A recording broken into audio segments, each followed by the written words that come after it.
তৃষার veg কিচেনে তোমাদের সবাইকে স্বাগত। আজকে আমি তোমাদের ভোগের কচুর শাক রান্না করে দেখাবো। তোমরা হয়তো অনেকেই কচুর শাক খেতে ভয় পাও যদি গলায় লাগে, সেই কারণে আজকে আমি তোমাদের দেখিয়ে দেবো কিভাবে তোমরা কচুর শাক রান্না করবে, তাহলে তোমাদের গলায় ধরবে না। আমি কিন্তু তোমাদের গ্যারান্টি দিয়ে বলতে পারি, আমি যেইভাবে কচুর শাক রান্না করে দেখাবো তোমাদের, তোমরা কিন্তু নিশ্চিন্তে খেতে পারো, একদম গলা কিন্তু ধরে না। এই কচুর শাক আমাদের এখানে দুর্গাপুজোতে কিন্তু ভোগের সময় দেওয়া হয়, দশমীর দিন ভোগে কিন্তু কচুর শাক দেওয়া হয়। আমি জানি না কাদের বাড়ি কোথায় দেওয়া হয়, কিন্তু আমাদের এখানে দেওয়া হয়। দেখো আমি কচুর শাক নিয়ে নিয়েছি। আমি কিন্তু এই কচুর শাকগুলো বাজার থেকে কিনে এনেছি এবং কেটেই এনেছি, এবং ছোলা নিয়েছি। ছোলাগুলো আমি রাত্রেবেলা কিন্তু ভিজিয়ে রেখেছিলাম। এরপরে আমি দেখো কচুর শাকগুলো কিন্তু সেদ্ধ করে নেব। সামান্য একটু নুন দিয়ে আমি হাঁড়ির মধ্যে কচুর শাকগুলো সেদ্ধ করে নেব, ভালো করে সেদ্ধ করতে হবে। কচুর শাকগুলো সেদ্ধ হয়ে গেছে, আমি একটা ঝুড়ির মধ্যে কচুর শাকগুলো নিয়ে নিয়েছি। এরপর দেখো আমি হাত দিয়ে কিন্তু কচুর শাকগুলো জলটা কিন্তু ফেলে দিচ্ছি। তোমরা যত ভালোভাবে জলটা ফেলে নেবে কচুর শাকের, তত কিন্তু তোমাদের গলায় ধরার যে প্রবণতা সেটা কিন্তু একদম কমে যাবে। এবং হাত দিয়ে দিয়ে কিন্তু ভালো করে চটকে নেবে, যতটা চেষ্টা করবে সম্ভব পুরো জলটা কিন্তু ফেলে দেওয়ার। এরপর দেখো আমি একটা প্লেটের মধ্যে কচুর শাকটা নিয়ে নিয়েছি এবং হাত দিয়ে ভালো করে কিন্তু আমি কচুর শাকগুলো চটকে নেব, যাতে কচুর শাকে কোনো রকম কিন্তু আঁশ না থাকে বা দলা দলা না থাকে। এইভাবে যদি তোমরা করো তাহলে কিন্তু একদম গলা ধরবে না। এরপর দেখো ছোলা আর লঙ্কাগুলো আমি আলাদা করে সেদ্ধ করে নিয়েছি। এরপর আমি যেটা করব, কড়াইতে দেখো তেল দিয়ে দিলাম এবং দুটো শুকনো লঙ্কা ফোড়ন দিয়ে দিলাম। আমি কিন্তু তোমাদের যেইভাবে দেখাবো সেইভাবে যদি রান্না করো একদম কিন্তু গলায় ধরবে না। দেখো 5 ফোড়ন আমি সোমবার দিয়ে দিলাম। নিরামিষ কচুর শাকে কিন্তু 5 ফোড়ন সোমবারটাই যায়। তো 5 ফোড়নটা দিয়ে আমি একটু ওয়েট করব যতক্ষণ না 5 ফোড়নের যে গন্ধ বেরোয় সেই গন্ধটা বেরোচ্ছে। তো 5 ফোড়ন আর লঙ্কাটা একটু ভাজা হলেই পরেই দেখবে 5 ফোড়নের যে গন্ধ সেই গন্ধটা কিন্তু বের হবে। এরপর আমি যেটা করব, এবার আমার যে কচুর শাকটা রেখেছিলাম সেই কচুর শাকটা কিন্তু আমি এই কড়াইয়ের মধ্যে দিয়ে দেব।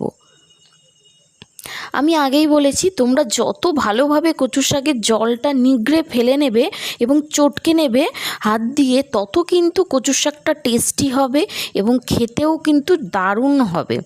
এবার দেখো আমি কড়াইয়ের মধ্যে কচুর শাকটা দিয়ে ভালো করে কিন্তু তেলের সাথে 1 মিনিট ধরে কষিয়ে নেব। কচুর শাক কিন্তু কষানোর উপরেই কিন্তু রান্নাটা, কিন্তু এটা যত তুমি জল টানাবে ততই কিন্তু এর টেস্ট কিন্তু আসবে। তো ভালো করে আমি খুন্তি দিয়ে দিয়ে ঘেটে দেব। এরপর আমি দিয়ে দেবো ছোলা আর লঙ্কা সেদ্ধ। এখানে কিন্তু কচুর শাকে শুকনো লঙ্কা যায় না, গুঁড়ো লঙ্কা। এখানে সেদ্ধ করা লঙ্কাটাই কিন্তু বেশি টেস্ট হয়, কাঁচা লঙ্কা সেদ্ধ। এরপর দেখো সমস্ত কিছু আমি 1 মিনিট ধরে ভালো করে কিন্তু কষিয়ে নেব।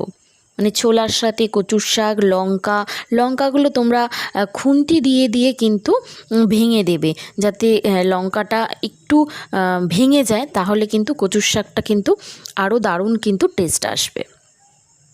দেখো 1 মিনিট হয়ে গেছে আমার কষানো।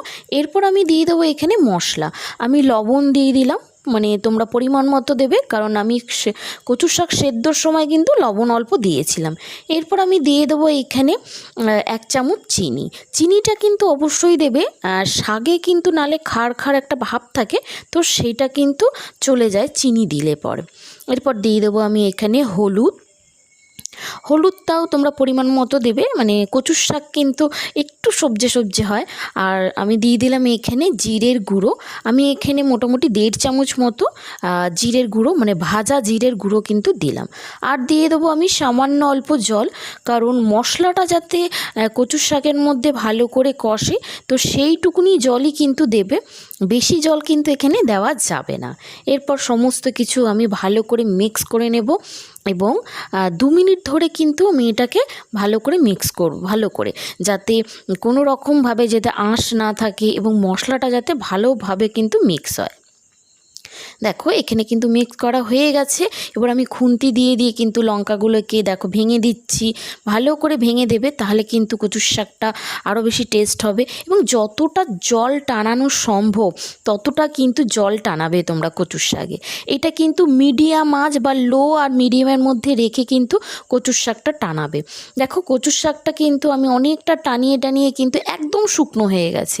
দেখে বুঝতেই পারছো কচুর শাকে কিন্তু কোনো রকম জল নেই, আমার একদম শুকিয়ে গেছে।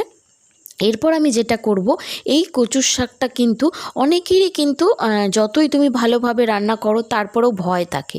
সেই কারণে আমি দিয়ে দিচ্ছি, একটা পাতিলেবু নিয়েছি, হাফ পাতিলেবুর রস আমি ওপর থেকে দিয়ে দিলাম।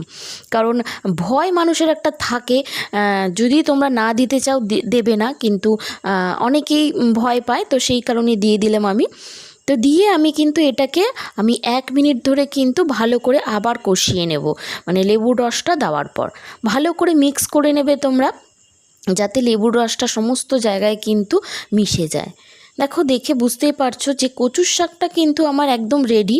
কারণ আমি যখন কচুর শাকটা খুন্তি দিয়ে উল্টাচ্ছি, দেখো এখানে তেল তেল লাগছে, মানে কড়াই থেকে কিন্তু কচুর শাকটা কিন্তু পুরো ছেড়ে দিয়েছে। এটা দেখেই কিন্তু তোমাদের বুঝতে হবে যে কচুর শাক কিন্তু পুরো রেডি হয়ে গেছে। আর যতটা সম্ভব খুন্তি দিয়ে পুরো ঘেঁটে দেবে কচুর শাকটা, তাহলে কিন্তু কচুর শাক আরও বেশি টেস্টি হয়ে ওঠে। দেখো কচুর শাক কিন্তু আমার রেডি হয়ে গেছে, আমি সার্ভ করে নিয়েছি। তো তোমরা কিন্তু অবশ্যই কিন্তু এইভাবে একবার কচুর শাক রান্না করে খেও। আমি তোমাদের বলতে পারি 100% গ্যারান্টি যে তোমাদের গলায় কিন্তু একদম লাগবে না। তাহলে বন্ধুরা আজকের জন্য এইটুকুই, অন্য ভিডিওতে আবার দেখা হবে তোমাদের সাথে। আজকের জন্য টাটা।